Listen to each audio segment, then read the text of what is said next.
बिस्मिल्लाहिर्रहमानिर्रहीम। अस्सलाम वालेकुम। प्यारे दोस्तों, आज हम आए हुए हैं गरीवाला के पास ही नारे पुल में। बहुत अरसा पहले इस बाइक की तरफ से कॉलें आ रही थी। बस जैसे ही मौका मिला हम आ गए। ये भाई एक हादसे का शिकार हुआ था। ये तफसीलात वो खुद भी बताएगा। हमारे टीम की माशाल्लाह जितनी ताकत थी रमज़ान के लिए और ईद के लिए वो सामान हमने लाया है। मज़ीद हालात आप दोस्तों के साथ हम शेयर करना चाहते हैं। अगर आप लोगों में से ऐसे साहिब इस्तिताअत लोग हों, अगर मतलब हम 5-5, 6-6 हज़ार किसी को देने के बजाय सारे पैसे इसी आदमी पे लगाएं तो शायद इस आंगन में इन बच्चों की खुशियाँ वापस लौट आएँ। उम्मीद है कि फिर उम्मीद के शमे रोशन हो जाएंगे। ये छोटे बच्चे हैं, ज़रूर कुछ खाते भी हैं पीते भी हैं। जिस घर में वो रहते हैं ये तकरीबन 3 मरले का घर है। घर तो जैसे भी हो मतलब दिन रात गुजरते हैं, लेकिन जब इंसान बीमार हो, बेड पे पड़ा हो और अपने छोटे बच्चों पे भी ध्यान हो, उसकी भूख, उसकी चाहतें, बहुत ज़्यादा तकलीफ़ की बात है। इस बाई से भी हम पूछेंगे। ताकत की बात है, जिसकी जितनी भी ताकत हो इस बंदे के साथ ताउन करे। हम इसका मोबाइल नंबर भी देंगे, आप ख़ुद लोग इनसे बात भी करें। आप लोग खुद इसके पास आ भी सकते हैं। हमारी कोशिश यही है कि पूरे डिस्ट्रिक्ट में होल बनो, जो भी हो मतलब कौमियत के लिहाज से कोई फ़र्क नहीं पड़ता, जो भी हो जो हमारे लिए अलाउड हो हम उसी के पास जाएंगे इंशाल्लाह।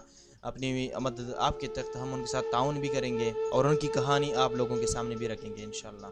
मकसद सिर्फ अल्लाह की रज़ा है, बाकी आप लोगों की मदद है। आप अगर आप कर सकते हैं तो कर लें, नहीं तो फिर अल्लाह मालिक है। भाईजान अस्सलाम वालेकुम।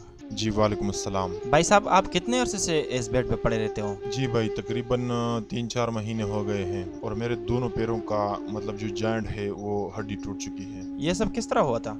ये हमारा गाड़ी का एक्सीडेंट हुआ था। मुर्गियों की गाड़ी थी, उमर अड्डे के पास हमने एक्सीडेंट की। हमारे साथ 2 और बंदे भी थे, वो इस दुनिया से चल बसे और मुझे अल्लाह ने बचा लिया। अच्छा, कितना अरसा हुआ इस वाक़े का? तकरीबन 4-5 महीने हो गए। मैं ज़िंदा बच गया हूँ और वो मेरे साथ 2 साथी जो थे वो मर गए। अच्छा, उस हादसे में तुम थे? बिल्कुल मालूम था, वो एक लोग बता रहे थे कि एक्सीडेंट हुआ है। हाँ, आपके बाल बच्चे कितने हैं? जी भाई, मेरे तकरीबन 4-5 बच्चे हैं। कमाने वाला बड़ा कोई नहीं है हमारे घर में। अच्छा, तो फिर आप खाते पीते कैसे, मतलब किस तरह रिज़्क आता है घर में? बस कुछ दोस्त हमें इमदाद भेजता है, उसके सहारे हम चलते हैं। अच्छा, आपने कभी डॉक्टर के पास चेकअप करवाई है? जी भाई, डॉक्टर ने कहा कि इसका ऑपरेशन करेंगे, तकरीबन इस पे 3 लाख से लेकर 3.5 लाख तक खर्चा आएगा। अच्छा, मतलब इलाज मुमकिन है लेकिन सिर्फ पैसों की वजह से रह गया है। मेरी ज़मीन भी नहीं है कि उसको बेचो और मैं इलाज कर लूँ। वो मुर्गी के गाड़ी के साथ में 1500 दिहाड़ी पे था। एक गाड़ी से दूसरी गाड़ी पे सामान हम चेंज करते थे।